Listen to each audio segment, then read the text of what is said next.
Something huge is brewing in Winnipeg as the Jets have been linked in trade reports to the perfect player from the San Jose Sharks. But not only that, we get a huge update from NHL insider Elliotte Friedman revealing where the Winnipeg Jets and Dylan Samberg currently stand heading into arbitration, and this is crazy. We're going to break down all this, including the player from the Sharks, an exact dollar amount. The Winnipeg Jets are looking to give Dylan Samberg as they're super far apart on arbitration. We're going to break down all this and more later on this episode. Before we get into that, if you haven't checked out Winnipeg Jets Digest and you're a Jets fan and you want to keep up to date on everything to do around the Winnipeg Jets, Brady's doing an awesome job over there. So go check them out and hit the subscribe button for daily Jets content. And if you want content around the rest of the league, make sure to hit the subscribe button here at Hat Trick. But with that, Casey, let's just hop straight into it. And before we get into the player from San Jose, we did get a tweet coming from Elliotte Friedman revealing where arbitration is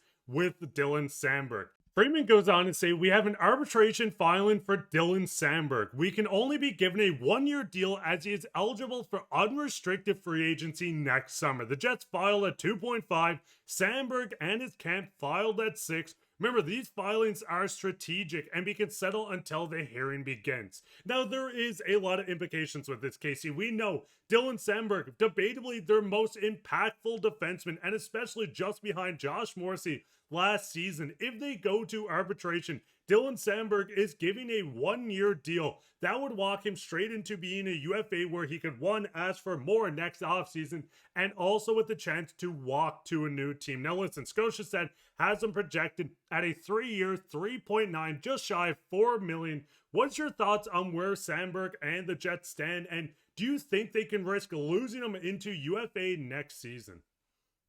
Well, I mean, we talked a lot about it here during the playoffs and last season about how good the pairing of Dylan Samberg and Neil Pionk was. It was maybe one of the best defensive pairings in the entire league at some points last season, with Samberg being such a great, defensive guy who can lean a little bit more offensive at times, with Pionk, the guy who has an amazing shot from the blue line. Their chemistry is unmatched, and I don't think the Winnipeg Jets can risk losing Samberg to free agency next season just because of how good that he makes Neil Pionk play. I think if you put another player with Pionk, I don't think he is the same defenseman as he is when Samberg is playing with him. So it is a big risk that they do have to take here, but I gotta have to agree with the Jets here that $6 million is a little bit too much for a guy like Samberg. Yes, we do see defensemen getting paid a lot more these days, but with Scotia Stackcard having him around $4 million, that's what I'm kind of ballparking him at, between 4.75 million AAV. So it just seems like arbitration, it takes a lot out of a player going through the court, hammering out a number, and finally getting that deal done, just to then next season say, hey, I don't want to have to deal with this contract negotiations like we did last season. I'm just going to take, the first couple of offers that come up by another team. So I think trying to hammer out a good number for him will help them keep him longer in the future. But going into arbitration, they're very far apart, and at the end of the day, they're just going to meet at the middle, which is around the $4 million range anyway. Because I think the big thing is we're seeing the cap continue to rise. It's going to get bigger and bigger, raising by 10 mil each year till we're almost at 120 million. But the big thing is, if Samberg goes to arbitration, like you said, this is pretty much sitting down with the staff of the Winnipeg Jets as they pick out reasons why you are not worth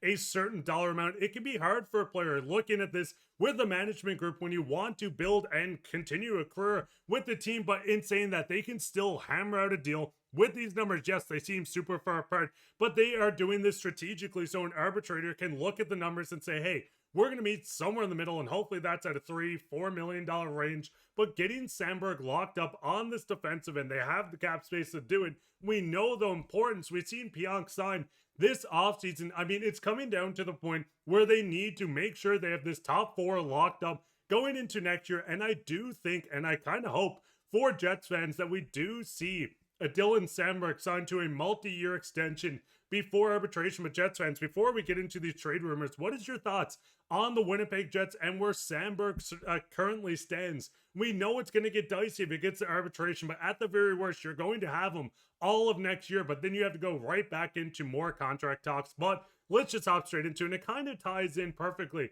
where we did see the article by the fourth period. This will be linked down below. You can go right through it. There's a lot of stuff in this as well. But in this article, we did see he hasn't asked for a trade, but he would be open to a change of scenery. And this is speaking on San Jose Sharks' young defenseman, Mario Ferraro. Now, going deeper into it from this article, with teams reportedly linked, Colorado, Tampa, Winnipeg. So with Winnipeg linked to another left-handed defenseman, I think there's a lot of ways to look at this. Right now, we know with their defensive pairings, they do have a lot of extra guys on the back end. Stanley and Miller can step in at any point if they want to play them. But Casey, before we dive into Ferraro, how he fits, how much he costs, do you think this could be the Winnipeg Jets looking and saying, hey, if we go into arbitration with Dylan Samberg, we could get a cheap 26-year-old defenseman back in a trade, play him on a third pairing, and at the very worst, he steps up next year if Samberg leaves.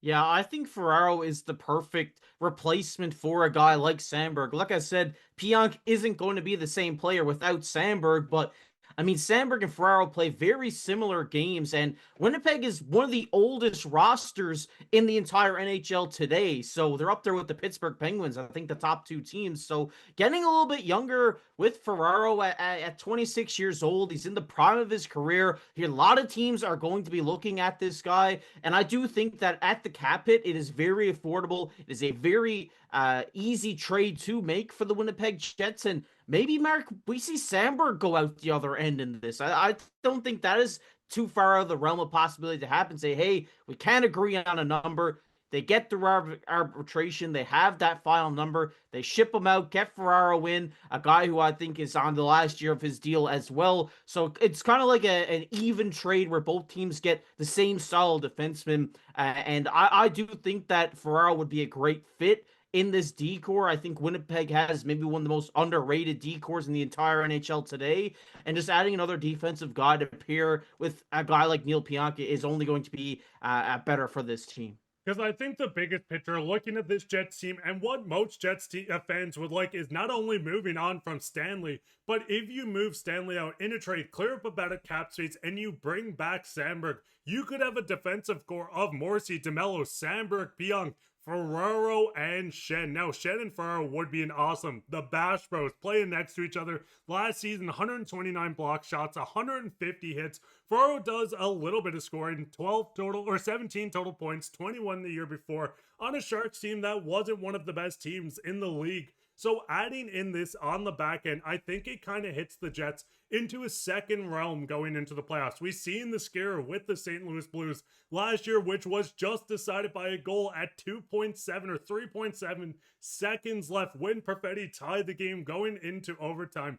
Jets fans, is this the type of player you would like to come in? He single-handedly won me a championship in fantasy hockey, if that means anything to you guys as well. But Jets fans, what is your thoughts? What is your thoughts on the arbitration with Dylan Samberg? What number would you give him? Would you like to see a one-year deal and kind of go back to this after next year? Or do you like a multi-year extension done now and not have to worry about it? And what's your thoughts about them being linked to Mario Ferraro? Do you think he could come in, be the missing piece on the third pairing, and a bit of insurance just in case Samberg leaves? Go let us know down in the comments. While you're down there, leave a like, subscribe, share this with your friends. We'll be back in another episode, and you're not going to want to miss out. But I've been your host, Mark, with my co-host, KC, and take care.